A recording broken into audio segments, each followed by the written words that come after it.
안녕하십니까? 어느 때보다 뜨거웠던 시장이 조정을 맞이하고 있습니다.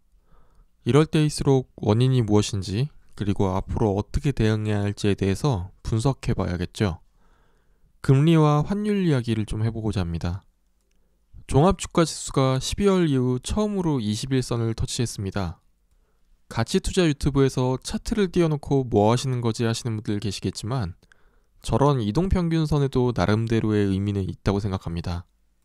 이동평균선에 대해 공부해보신 분들은 아시는 내용이지만 간단히 한번 정리해보고 가겠습니다.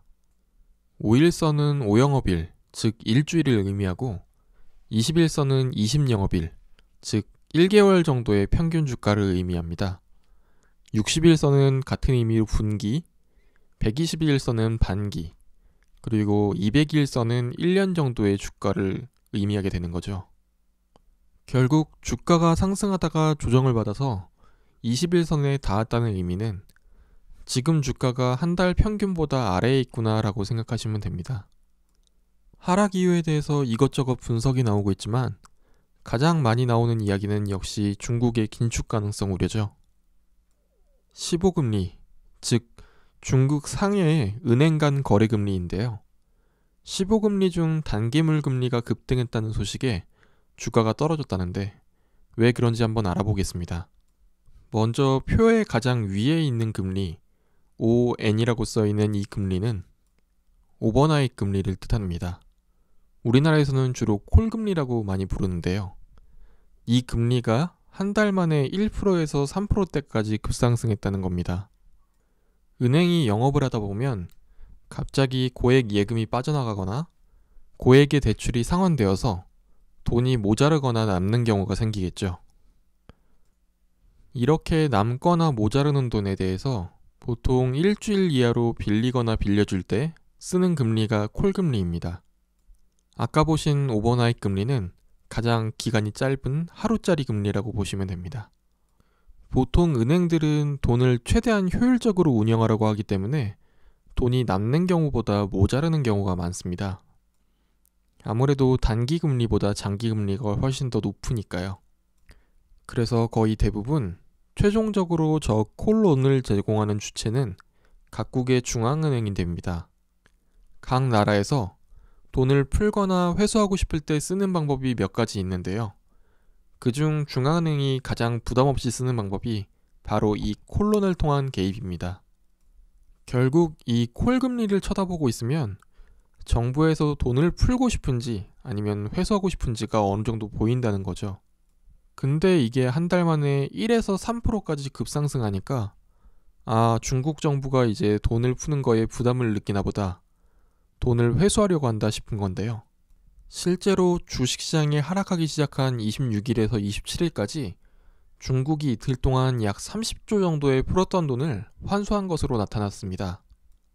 기사 밑줄 친 부분을 보면 역 RP를 환수했다고 나오는데요.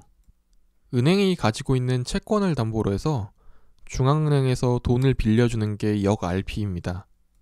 보통은 일주일 단위로 연장하면서 쭉 가거든요. 근데 이걸 만기에 연장을 안 해주고 은행으로부터 돈을 받은 겁니다. 은행 사이에서 마감을 하려고 보니 돈 30조가 펑크가 난 거니 당연히 금리가 오르겠죠. 그런데 그거보다 중요한 건 돈이 모자른 게 아니라 중국 정부가 돈을 회수할 의지를 가지고 있다는 사실이 알려진 겁니다. 코로나 사태 이후로 전 세계에서 처음으로 풀었던 돈을 회수해보자는 국가가 나타난 거죠. 중국의 금리 변동표를 차트로 만들어 봤는데요. 1월 초부터 단기물, 중기물, 장기물도 서서히 위쪽으로 방향을 틀고 있는 것을 볼 수 있습니다. 어느 정도 시장의 시그널이 먹힌 거죠. 놀라버린 시장에서 며칠간의 주식 폭락이 나오자 정부에서 다시 발표합니다. 필요하면 언제든지 돈을 풀겠다고요. 하지만 이제 시장은 중국 물가가 올라가기 시작하면 바로 풀었던 돈을 회수하겠구나라는 걸 알아버린 상태입니다. 환율 이야기로 한번 돌아가 보겠습니다. 길게 보면 2010년부터 코로나 사태 이전까지 달러 가격은 계속 상승하고 반대로 위안화는 약세였습니다. 그런데 보시면 알겠지만 이게 코로나 사태로 인하여 선을 넘어버립니다. 본격적인 달러 약세와 위안화 강세로 전환 중이라고 볼 수 있는 거죠. 현 시점에서 미국은 바이든 대통령 당선 후 계속 돈을 더 풀겠다고 나오고 있는데, 여기서 중국이 긴축을 시작한다면 위안화 강세가 심해질 수밖에 없습니다. 현재 시점 달러 대비 위안화 추세와 달러 대비 원화 추세를 가져왔습니다. 작년 말까지 거의 같은 추세로 움직이다가 올해 초부터 반대 방향으로 본격적으로 움직이기 시작하죠. 아까 중국이 인위적으로 콜금리를 올리기 시작한 시점과 일치합니다. 그럼 이 사태를 시장에서는 어떻게 판단하고 있느냐? 바이든 대통령의 당선 이후 미국과의 무역 갈등을 완화시켜보겠다는 중국의 시그널로 판단하고 있습니다. 즉, 중국으로부터의 미국을 향한 선물이라는 건데요. 결국 원화와 달러는 가만히 있었는데 위안화가 알아서 비싸지고 있으니 원화 대비 위안화 가치는 올라가고 있다는 이야기인데, 오늘 살펴보니까 170원을 넘었네요. 코로나가 아니었으면 이 수치는 엄청 중요한 수치 중에 하나입니다. 국내 중국 관련 소비주가 긍정적인 시그널을 가지는 수치거든요. 원래는 화장품, 면세점, 호텔 등을 살펴봐야 하는데 코로나로 인해 영향을 받고 있으니까 패션 관련주만 어느 정도 추가적인 시세를 보여주고 있습니다. 1월 초부터 F&F 주가가 30% 넘게 올랐네요. 자, 그럼 다시 돌아와서 이렇게 위안화와 원화가 반대 방향으로 움직이는 일이 흔한 일일까요? 그렇지 않습니다. 대부분 같은 방향으로 움직여왔고 갭이 벌어지더라도 둘 중 한 곳이 움직여서 메우는 경향을 가지고 있습니다. 결국 향후에 위안화가 내려오던지 원화의 가치가 올라가던지 균형점으로 수렴하겠죠.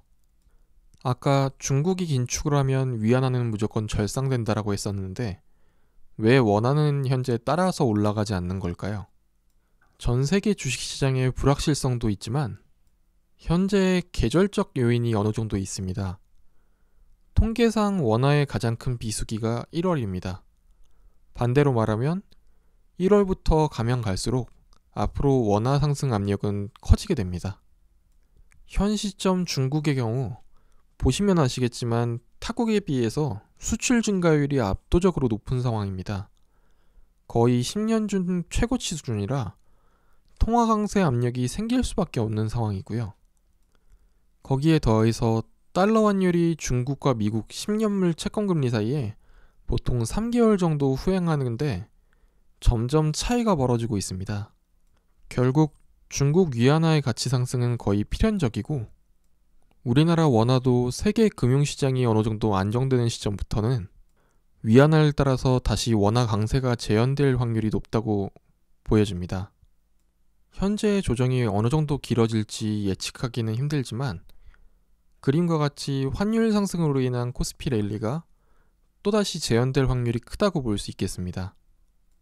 오늘 이야기를 간단히 요약해보자면 중국의 긴축 우려로 세계 주식시장이 하락하고 있는데요.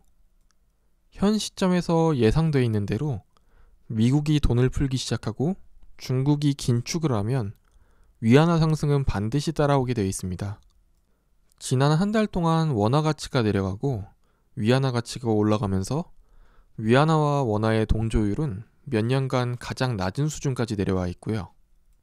앞으로 시장이 어느 정도 진정되고 위안화가 상승하면서 원화가 위안화와 같이 움직이게 되면 코스피는 다시 대세 상승기로 접어들 수 있을 것으로 요약할 수 있겠습니다. 개인적으로는 위안화 상승으로 인한 중국 내수 관련주, 그리고 국내 수출주, 그리고 금리 상승으로 인한 금융주 등을 하락시마다 모아가는 전략으로 대응하시면 몇 개월 내로 좋은 결과를 가지고 올 거라고 생각하고 있습니다. 주식을 하다 보면 반드시 맞이하는 조정장에서 멘탈 관리 잘 하셔서 이번 주 남은 한 주도 좋은 수익 거두시기를 기원합니다. 감사합니다.